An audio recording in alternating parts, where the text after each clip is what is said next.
Hey, Laurelwood Grove Lions. It's Jessica Schroeder here with my son Owen. Owen is a third grader at Laurelwood Grove, and he's going to help me show you guys a little bit about our One School, One Book challenge. Would you like to show them the book? The book is called Almost Super. And it's by Marion Jensen. So we wanted to give you a little taste of what the book is like by reading the first chapter. You ready? Mm-hmm. All right.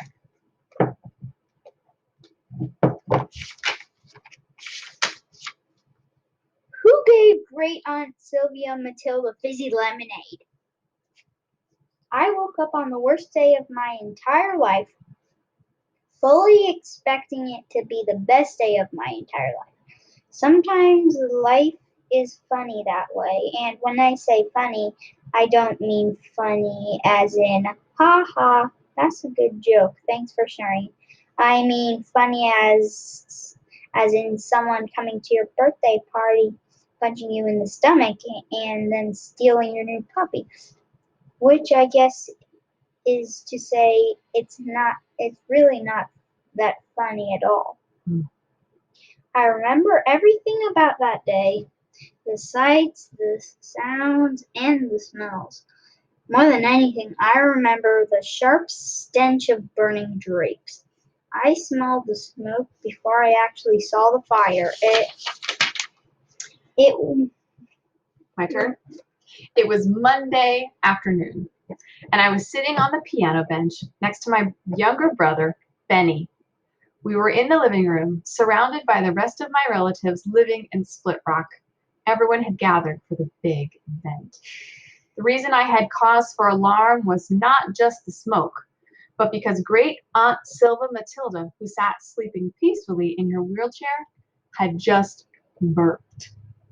And that meant trouble, big trouble. Does anybody else smell smoke? I asked no one in particular, trying to keep my voice calm. I didn't want to alarm anyone, but I guess when you ask a question like, does anyone smell smoke, it's bound to cause at least a little excitement. I smell something too, Benny said. Uncle Chambers, sitting on the couch, stuck his nose into the air. I don't smell any, and his eyes grew wide and he pointed out the window, fire! And as if that wasn't bad enough, he hollered, we're under attack! It might seem strange that my uncle thought we were under attack, but actually it's not. My family gets attacked all the time. It kind of comes with the territory. But this time, as it happens, it wasn't an attack. Aunt Verna was the first to find the source of the smoke. Oh my goodness, it's the drapes, she said, pointing toward the window. Now that I knew where to look, I could see the flames licking at the curtains like hungry snakes, growing larger by the second. Everybody got frantic at that point. We might have gone into full lockdown mode because Uncle Chambers kept screaming that we were under attack if Grandpa hadn't taken charge. He blew a puff of air into his bristling mustache and rearranged the straw hat atop his head. He started barking orders from the corner, radiating so much authority he didn't even need to stand up. Chambers, he said, sticking his thumb into the straps of his overall. We are not under attack. Stop blabbering. You'll frighten the children. Everybody else, pipe down. I've never heard so much yammering in all my life. Jack, what are you doing standing there like a slack-jawed gopher? Set your refreshments down and try to be helpful. My cousin Jack stood near the door, holding a plate of olive green pie in his hands. He looked like he'd been slapped out of a daydream. He set his refreshments down, freeing up his hands. This was important. A lot of people can do amazing things with their hands. Some can paint a picture that looks as pretty as you please. Others can pick up a hammer and nails and build an entire house. But I'm willing to bet you've never seen anything like what Cousin Jack can do. You see, Jack's last name is Bailey, and Baileys are different. Not just a little bit different, a lot different. Jack held out his right hand, though actually either one would have worked, and a stream of water poured from his palm. It was like those fancy fountains where the dolphin statue shoots water out of its mouth. Cousin Jack's aim was true. Water struck fire, which sputtered and died in a hiss of steam. The drapes, now black and smoking, were drenched. Baileys are super. Who gave Great Aunt Silva Matilda fizzy lemonade? Grandpa asked.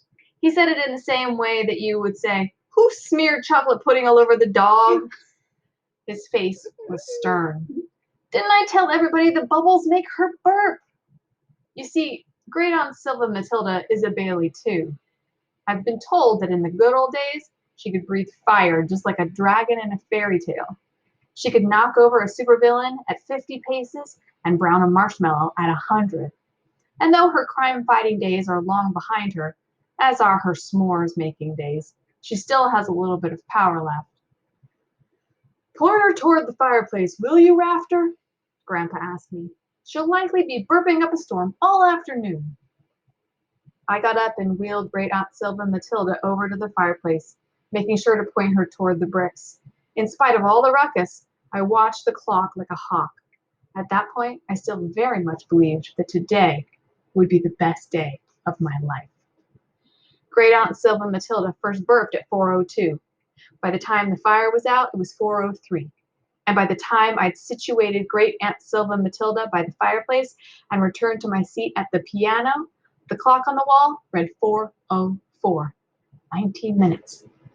In 19 minutes, I would finally have a superpower of my own. That is why I expected it to be the best day of my life. At 4:23 in the afternoon on February 29th, any Bailey aged 12 or older gets a superpower. Benny was 12 and I was 13, so we'd both get a power at the same time. No one in our family knows why it happens to us, why the universe chose the Bailey family to be the defenders of everything right and good. We don't question why. We just accept the responsibility. Benny started counting on his fingers. After a few seconds of flicking them up and down, he turned to me and asked, how much longer? I looked at the clock, hoping it had advanced another minute. It hadn't. 19 minutes. Why do we get our powers at 4:23?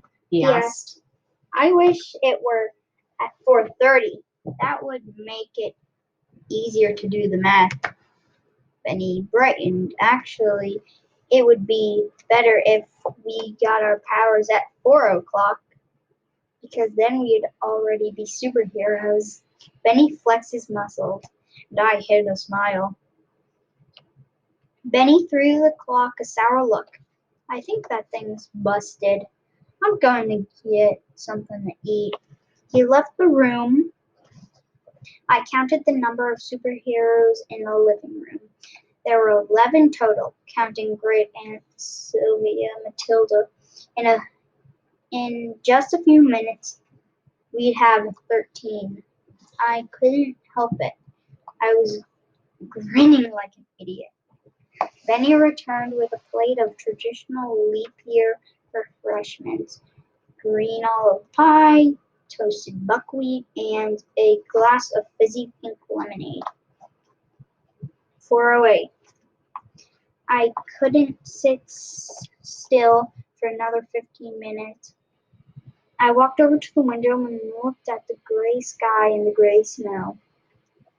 I guess maybe I should have seen that as an omen, all but gray. My 16-year-old cousin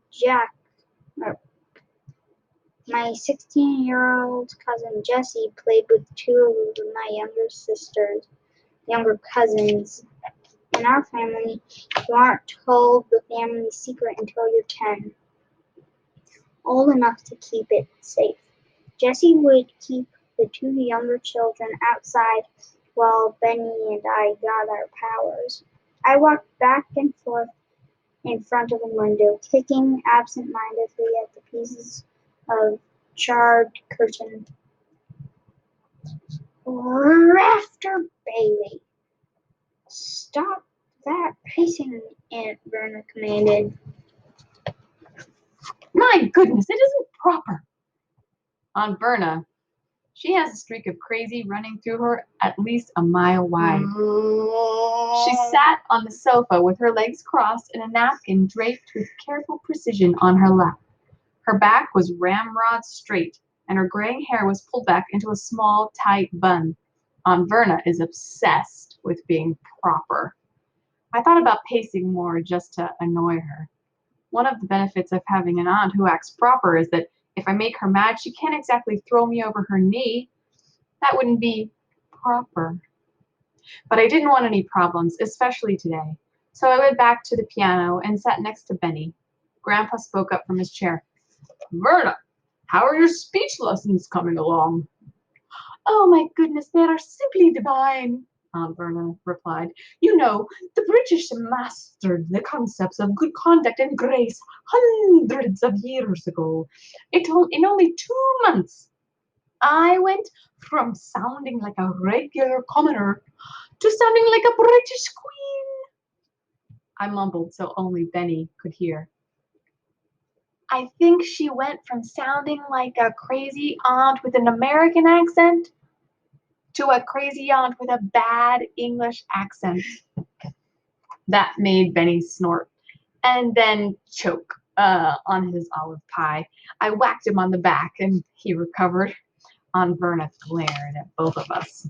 What do you think your superpowers will be, dear nephews? She asked. Her rolling R's sounded more like a fake machine gun than a British aristocrat. Benny spoke up first, his voice filled with excitement. I want to be a Speedy. If I can run fast, maybe I'll lose my baby fat. Benny had always been a little bigger than me. I learned pretty fast not to wrestle with him because I usually lost. Even though he's younger, he's about the same height. He has a round face, plump cheeks, and a little extra padding around his midsection. Uncle Chambers, sitting next to Aunt Verna, rubbed his bald head and peered at Benny over his glasses. Uncle Chambers is missing about 4 teeth, and when he smiles, the black spots next to his white teeth remind me of a piano. A Speedy? Cousin Roy is a Speedy, ain't he, Verna? Over in Oak City? Aunt Verna likes to speak properly. Uncle Chambers, not so much. Isn't he, dear? Aunt Verna said. The proper term is... And ain't Cousin Roy only 17 years old? I reckon we won't get another Speedy in the family for at least a decade. Probably 2. He pointed a crooked finger at Benny. You know what we really need is another stretcher.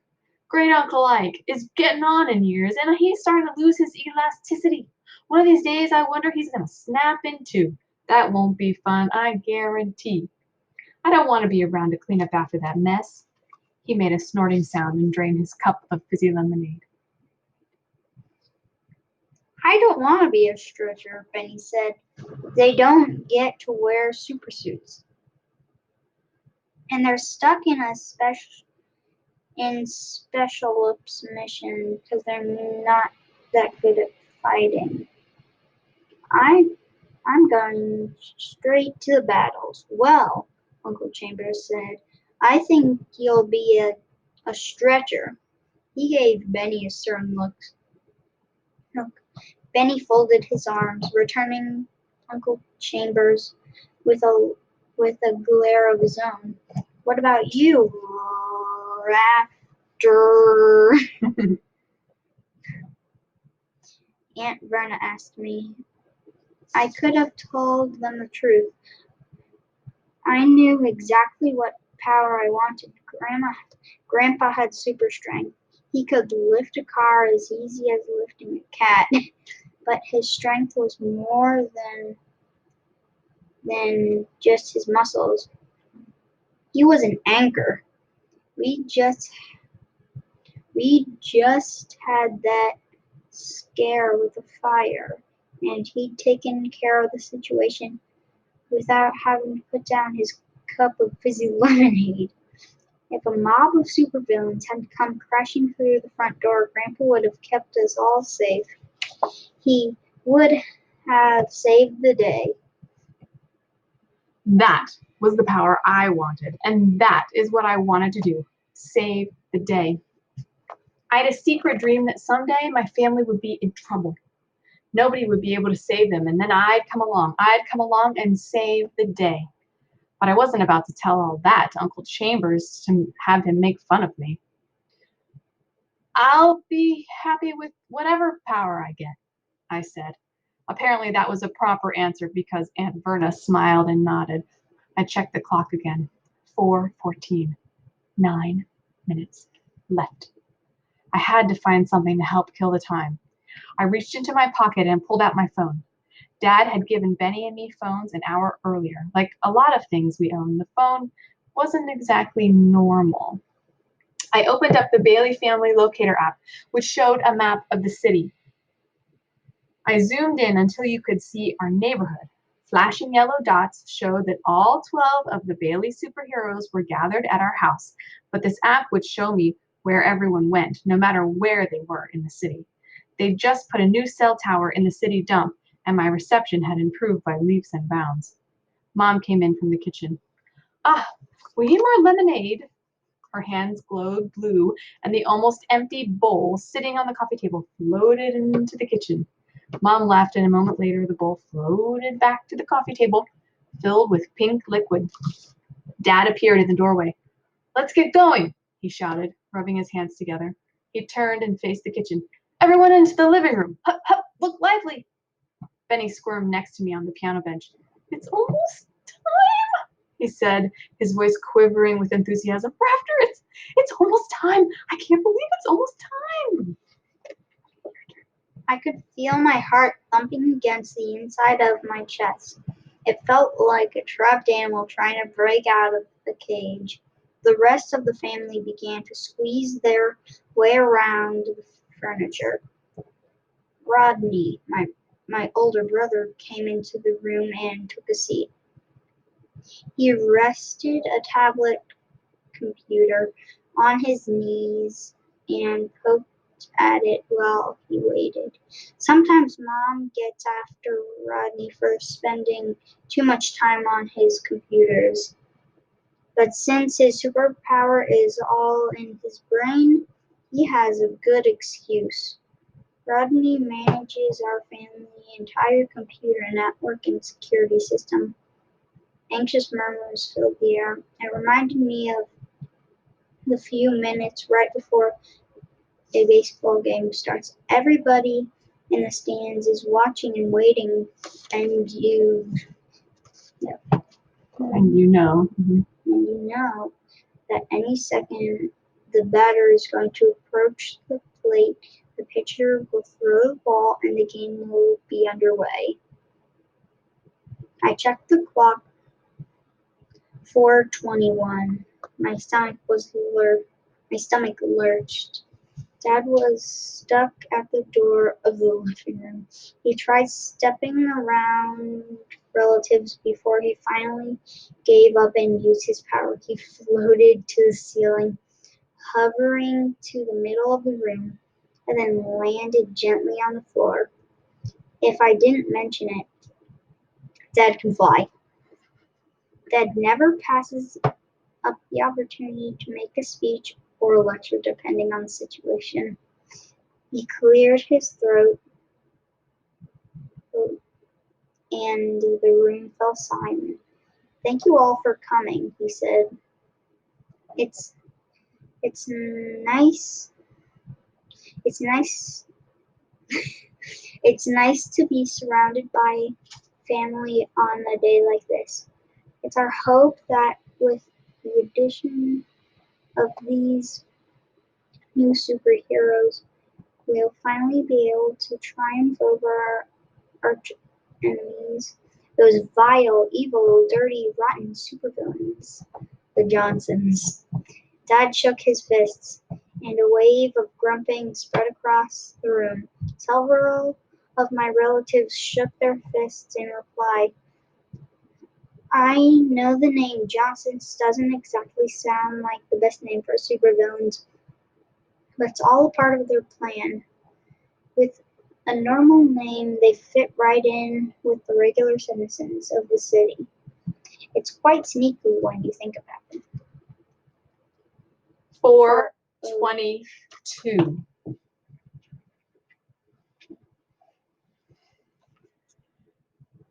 Ever since this snowball feud began in, oh, who can remember when it began, really? Anyway, ever since then, we have kept the citizens of Split Rock safe from those villains, and will continue until we best them. Everyone nodded. A few of my relatives clapped, and Aunt Verna said, "Hear, hear, my good chap." Dad didn't get any further with his speech. The clock, which had been synced up with an atomic one on the internet, flipped to 4:23. The hoping, the waiting, and the wondering were about to come to an end, starting with Benny. "Yeah, I'm feeling something weird," he said. "It's like a tingling in my face." Benny rubbed his face and squirmed on the bench. "Hot dog, it's happening!" Dad shouted. "Rafter, do you feel anything?" I shook my head, then had a horrible thought. "Hey, am I adopted?" Dad shook his head. "And even if you were, as soon as you're legally a Bailey, you get a power on the next leap year." This was true. That's how Mom got her power, after she married Dad. Benny's eyes were shut tight. He didn't look like he was in pain, but he didn't look comfortable either. He tilted his head to one side and closed his eyes even tighter. His eyebrows scrunched together and he hugged his arms across his chest. I thought I saw a flash of light, like a light bulb had gone off, or maybe lightning. I looked out the window, but there was only gray sky. Benny opened his eyes. "It's over," he said. His voice was a whisper. He had a faraway look. "I have it. I know what my power is." Why don't you read the rest? Benny looked like he'd just seen an ice cream truck drive off a cliff. My first thought was that he hadn't gotten the speed he wanted, but deep down, I think I knew even that then that it was far worse than that. "Benny," Mom said, her voice filled with excitement, "what is your power? What did you get?" Benny said, and heard a soft pop. At the time, I didn't even wonder what the pop was. My own power had started. Getting a superpower is difficult to describe. Benny was right. It started with a tingling feeling in the head. Then the feeling worked its way through my entire body as energy surged through my arms, legs, and chest. I thought I saw another burst of light outside. I didn't have time to think about it because the tingling sensation became stronger and stronger until it felt like an electrical current surging right through my bones. My flesh buzzed with power. Pressure built up inside my head, and then something clicked. This next part is the hardest to explain. The only the only way I can describe it is like if somebody struck a flash drive into my head, and it transformed information. Start over this sentence right The here. only way I can describe it is like somebody stuck a flash drive into my head and it transferred information directly to my brain. My mind filled with knowledge and insight. Another wave of energy washed over me, and then it was over. I sat on the piano bench, stunned. I knew what my superpower was. I knew how it worked. I knew every last part of it, inside and out. And I knew I would have it for the first. I would have it for the rest of my life. This was supposed to be a special day. It was supposed to be the best day of my life. The day I was going to become super. Only I didn't. Devastated, I jumped off the piano bench and ran from the room. And that is the end of chapter 1. What kind of superpower could be so bad that would make him sad? To find out what superpowers Rafter and Benny got, make sure you read on to chapter 2. Okay, happy reading, Laurelwood Grove Lions. See you later. Bye.